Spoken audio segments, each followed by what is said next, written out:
Hello student, स्वागत है आपका हमारे इस यूट्यूब चैनल लर्निंग सेंटर में। आज हम देखने वाले हैं विटामिन के बारे में। आइए वीडियो को स्टार्ट करते हैं। विटामिन विटामिन के बारे में आज आप लोगों को विटामिन की खोज के बारे में बताया जाएगा और विटामिन कितने प्रकार के होते हैं, विटामिन किस विटामिन का कौन सा रासायनिक नाम होता है, ट्रिक के साथ ही बताया जाएगा। वीडियो में अंत तक बने रहिएगा। आइए देखते हैं विटामिन से संबंधित सभी प्रकार के क्वेश्चन। सबसे पहले जान लेते हैं विटामिन होता क्या है। विटामिन एक प्रकार का कार्बनिक यौगिक होता है। क्या है? विटामिन एक प्रकार का कार्बनिक यौगिक है। ये कार्बनिक यौगिक होता है। विटामिन किन किन चीजों से मिलकर के बना होता है? मुख्यतः ये तीन चीजों से मिलकर के बना होता है, कार्बन, हाइड्रोजन और ऑक्सीजन, यानी CH और O से मिलकर के बना होता है। कार्बन, हाइड्रोजन और ऑक्सीजन, इन तीनों से मिलकर के विटामिन बना होता है। और इसके बाद जो होता है विटामिन, पूछा जाता है कि विटामिन की खोज किसने किया था, तो विटामिन की खोज किसने किया था? फंक ने किया था। विटामिन की खोज किसने किया था? फंक ने। इनको हम पूरा क्या कहते हैं? सी फंक। सी फंक के नाम से जाने जाते हैं। विटामिन की खोज किसने किया? सी फंक ने। और इसके बाद इसके पहले क्या बताया गया? विटामिन क्या है? विटामिन एक प्रकार का कार्बनिक यौगिक होता है, यानी विटामिन एक प्रकार का कार्बनिक यौगिक होता है। विटामिन एक प्रकार का कार्बनिक यौगिक होता है। कार्बनिक यौगिक होता है, क्योंकि ये आप लोगों को बताया जा चुका है अभी कि ये विटामिन जो होता है कार्बन, हाइड्रोजन और ऑक्सीजन, तीन चीजों से मिलकर के बना होता है। अब इसके बाद हम ये जान लेते हैं विटामिन कितने प्रकार के होते हैं। तो विटामिन दो प्रकार के होते हैं। विटामिन दो प्रकार के पाए जाते हैं। विटामिन दो प्रकार के पाए जाते हैं, दो प्रकार के होते हैं।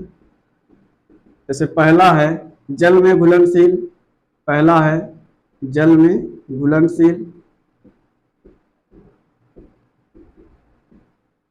दूसरा है वसा में घुलनशील, वसा में घुलनशील। विटामिन आपके दो तरह के होते हैं। नंबर एक जल में घुलनशील, यानी ऐसे विटामिन जिसको हम अपने शरीर में स्टोर नहीं कर सकते हैं, वो होता है जल में घुलनशील। यानी जो आपके जल में विलीन हो जाता है, जो आपके शरीर में जो जल पाया जाता है, 60 से 62% जल पाया जाता है शरीर में, तो उसमें क्या होता है? घुलनशील हो जाता है, यानी घुल जाता है, तो उसको हम क्या बोलेंगे? जल में घुलनशील। जल में घुलनशील कौन कौन से विटामिन होते हैं? विटामिन बी और सी। विटामिन बी और सी जो होते हैं जल में घुलनशील होते हैं। बाकी और जो सभी विटामिन है वो सब वसा में घुलनशील है, यानी वो आपके मांसपेशियों में घुली होती है। यहाँ सब जो मांसपेशियां हैं, ये सब इस सब में जो होता है पाया जाता है वसा में घुलनशील। जैसे कौन कौन है? ए, डी, ई और के। इसमें आप लोग कैसे याद करोगे? BC, यानी जल में क्या होगा? BC, और वसा में क्या होगा? ADEK या फिर एडेक्स से आप याद कर सकते हो, ट्रिक है। BC जल में, यानी जल में क्या होगा? BC, वसा में क्या होगा? एडेक होगा, यानी ADEK। अब इसके बाद ये पूछा जाता है कि जो जल में घुलनशील विटामिन होते हैं ये क्या होते हैं? वसा में घुलनशील। जल में घुलनशील जो जल में घुल जाते हैं, वसा में घुलनशील जो वसा में घुल जाते हैं। और इसके बाद ये जो जल में घुलनशील विटामिन होता है ये आपके शरीर में स्टोर नहीं हो सकता है, यानी ये आपके शरीर में इकट्ठा नहीं किया जा सकता है, जबकि ये जल के द्वारा इसको बाहर निकाल दिया जाता है। जितने भी विटामिन डी और सी है, ये दोनों आपके विटामिन डी और सी जल में घुल जाते हैं और इसके बाद ये बाहर निकल जाते हैं। अब इसके बाद वसा में घुलनशील जो मांस में घुलनशील है, वसा में फैट में जो घुलनशील होता है वो AD और EK होता है। अब इसके बाद हम ये बात करेंगे किस विटामिन का कौन सा रासायनिक नाम है। जैसे अगर हम बात करें विटामिन ए का रासायनिक नाम क्या है, विटामिन बी का रासायनिक नाम क्या है, विटामिन सी का रासायनिक नाम क्या है। तो विटामिन को कितने भागों में बांटा गया? दो भागों में। पहला है जल में और दूसरा है वसा में। एक जल में विटामिन पाया गया, दूसरा वसा में। जल में कौन पाया गया? बी और सी। वसा में क्या पाया गया? ADE, ADE और के। ये चार हो गए, 4 और 2 6। टोटल कितने विटामिन हो गए? 6 विटामिन। अब आगे देखते हैं कि सभी विटामिन के रासायनिक नाम क्या है। एक तरफ लिख देते हैं विटामिन और एक तरफ लिख देते हैं रासायनिक नाम। तो सबसे पहले आप लोग इसका ट्रिक उतार लीजिए कि ये ट्रिक क्या होता है, इसका ट्रिक क्या है, कैसे हम इसको जानेंगे कि ये जो होता है इसका रासायनिक नाम ये बन रहा है। इसका ट्रिक है रथ एक ट्राफी, रथ एक ट्राफी, रथ एक ट्राफी, इसका ट्रिक है। अब इसके बाद ये जो विटामिन ए है, विटामिन ए का रासायनिक नाम होता है रासेरेटिनॉल, रासेरेटिनॉल। अब इसके बाद विटामिन बी का रासायनिक नाम है थासेथायमिन, विटामिन बी का रासायनिक नाम क्या है, थायमिन। सी का ए से एस्कार्बिक अम्ल, ए से एस्कार्बिक अम्ल या फिर एस्कार्बिक एसिड। इसके बाद विटामिन डी से का से कैल्सीफेरॉल, कैल्सीफेरॉल होता है, का से calciferol. Vitamin D, vitamin E का रासायनिक नाम क्या है, टोकोफेरॉल, टोकोफेरॉल होता है। इसके बाद विटामिन के का रासायनिक नाम क्या है, फिलिक्विनान, फिलिक्विनान होता है। विटामिन ए का रासायनिक नाम रेटिनॉल, विटामिन बी का थायमिन, विटामिन सी का स्कार्बिकम, विटामिन डी का कैल्सीफेरॉल, विटामिन ई का टोकोफेरॉल, विटामिन के का फिलिक्विनान। ये आपका अगर चाहो तो ऐसे रट सकते हो, अगर रट नहीं सकते हो तो ऊपर ये ट्रिक भी लिखा गया है, इस ट्रिक को आप उतार लीजिए और याद कर लीजिए कि रा से रेटिनॉल, था से थायमिन, ए से स्कार्बिक अम्ल, का से कैल्सीफेरॉल, ट्रा से टोकोफेरॉल, फी से फिलिक्विनान। रथ एक ट्राफी ट्रिक आप लोग याद करिए रहेगा। अब आगे हम देख लेते हैं कि इससे कौन कौन सा रोग होता है, यानी जो आपके विटामिन है, ये विटामिन ए की कमी से कौन सा रोग होगा, विटामिन बी की कमी से, सी की कमी से, डी की, ई की और के से। तो विटामिन ए की जो कमी होती है तो यहाँ पर कौन सा रोग होगा, रतौंधी होगा। विटामिन ए की कमी से कौन सा रोग होता है, रतौंधी। विटामिन बी की कमी से बेरी बेरी, विटामिन बी की कमी से बेरी बेरी रोग होता है। विटामिन सी से कौन सा रोग होता है, स्कर्वी रोग होता है, विटामिन सी से स्कर्वी रोग होता है। इसके बाद विटामिन डी से सूखा रोग, सूखा रोग को क्या कहा जाता है, रिकेट्स कहा जाता है। और इसके बाद विटामिन ई से ये क्या होता है, जनन क्षमता, जनन क्षमता में कमी। जिसमें क्या होगा, विटामिन ई की कमी से एफएसएच और एलएच हार्मोन्स की कमी हो जाती है, यानी एफएसएच और एलएच हार्मोन्स क्या होते हैं, जनन क्षमता की कमी के उदाहरण है आप लोग के, ये हार्मोन्स होते हैं एक प्रकार के। अब इसके बाद विटामिन के की कमी से कौन सा होगा, रक्त का थक्का नहीं जमता है, रक्त का थक्का से, यानी ब्लड क्लोटिंग से संबंधित है। रक्त का थक्का क्या होता है, नहीं जमता है अगर विटामिन के की कमी हो जाती है। विटामिन के की कमी से आपका चाहे क्रिसमस रोग कहिए या फिर हीमोफीलिया रोग कहिए, इसमें क्या होता है, ब्लड का प्रवाह कभी रुकता नहीं, यानी ब्लड क्लोटिंग नहीं होता है, रक्त का थक्का नहीं जमता है। विटामिन ए की कमी से कौन सा रोग होगा, रतौंधी। विटामिन बी की कमी से बेरी बेरी, विटामिन सी से स्कर्वी होगा, विटामिन डी की कमी से रिकेट्स होगा, विटामिन ई की कमी से जनन क्षमता में कमी, और इसके बाद विटामिन के की कमी से रक्त का थक्का ना जमना।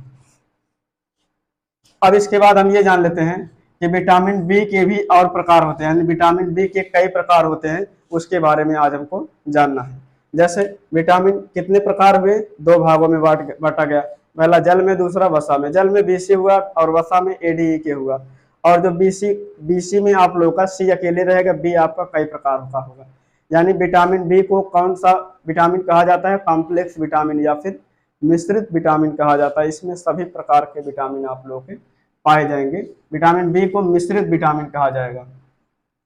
आगे देखते हैं विटामिन बी के सभी भाग, उसको भी आप लोगों को बताया जाएगा कि ट्रिक से हम कैसे याद करें, विटामिन बी के सभी भाग कैसे याद करें।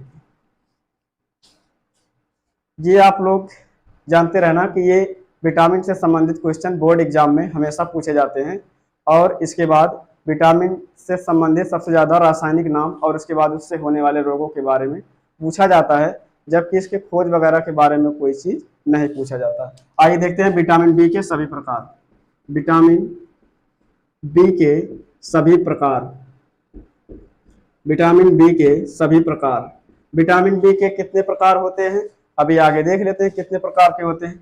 Number 1 B1, number 2 B2, number 3 B3, B3। अब यहाँ पर याद रखना कि B4 नहीं होता है। कुछ लोग भी यहाँ पर क्या कर देते हैं, B4 भी लिख देते हैं, तो B4 गलत हो जाएगा। आगे क्या होगा, B5। आगे क्या होगा, B6 होगा। आगे क्या होगा, B7 होगा। आगे क्या होगा, B8 नहीं होगा, यानी 4 नहीं होगा और 8 नहीं होगा। तो आगे क्या होगा, विटामिन B9 होगा, विटामिन B9। विटामिन B9 के बाद 10 नहीं होगा, 11 नहीं होगा, आगे होगा आप लोगों का vitamin B12। Vitamin B1, B2, B3, 4 नहीं होगा, 5, 6, 7, इसके बाद 8 नहीं होगा, 9 होगा, 10, 11 नहीं होगा, डायरेक्ट जाके आपका 12 होगा। अब इसके बाद हम ये जान लेते हैं विटामिन B1 का रासायनिक नाम क्या होता है। जैसे सबसे पहले हम इसका ट्रिक देखेंगे, इसका ट्रिक क्या होता है। ट्रिक अगर याद रहेगा तो नाम भी आप लोग लिख ले जाओगे। जैसे इसका ट्रिक क्या है ये भी देख लेते हैं।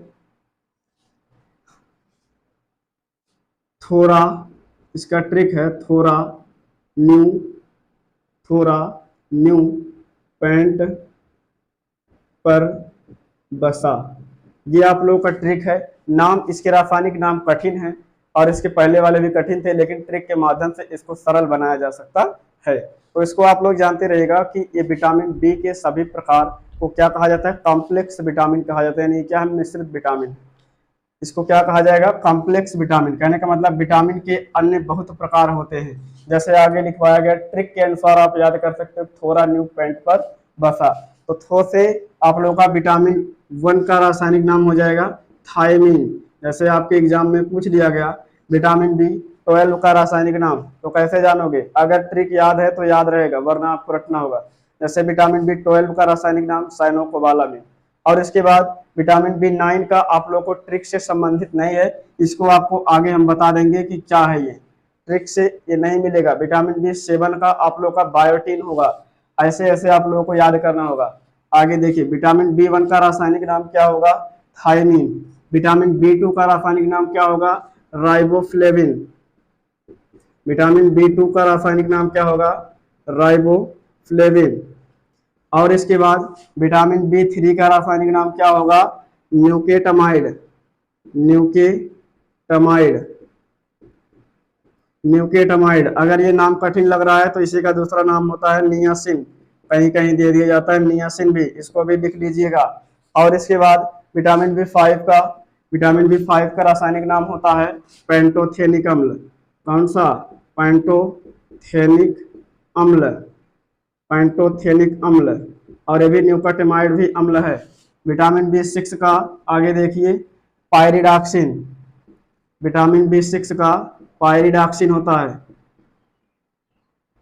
इसको भी छाप लीजिएगा। आगे देखिए विटामिन B1 का थायमीन, B2 का राइबोफ्लेविन, विटामिन B3 का न्यूकेटामाइड या फिर नियासिन, विटामिन B5 का पेंटोथेनिक, विटामिन B6 का पायरिडॉक्सिन, विटामिन B7 का अभी अभी इसके पहले बताया था क्या होता है, बायोटीन।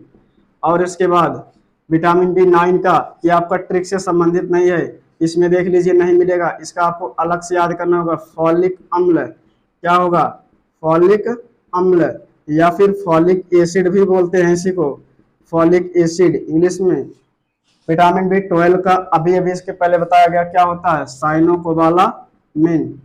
साइनोकोबालामिन होगा, साइनोकोबालामिन।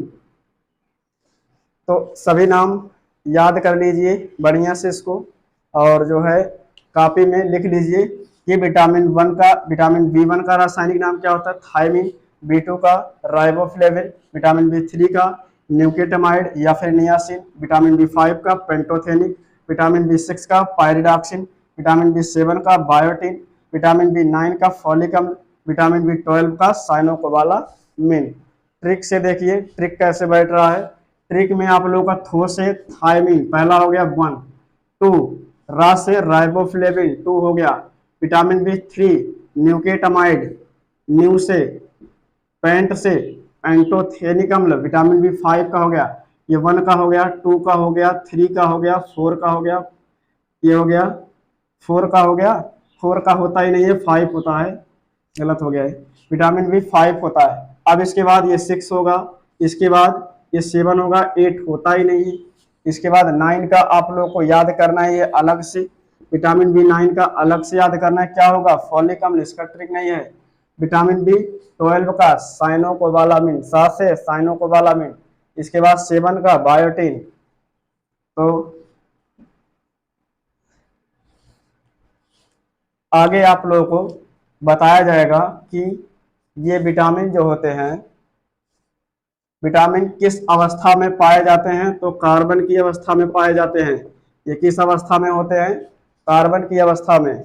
और जो विटामिन बी और सी होते हैं, ये आपके शरीर में स्टोर नहीं किया जा सकता है, यानी इसको आपको बाहर उत्सर्जन के रूप में त्यागना होता है, चाहे पसीना के रूप में या फिर मल के रूप में इसका परित्याग कर दिया जाता है। स्टूडेंट्स, अगर वीडियो अच्छा लगा हो तो लाइक करना, सब्सक्राइब करना और शेयर करना। Thanks for watching.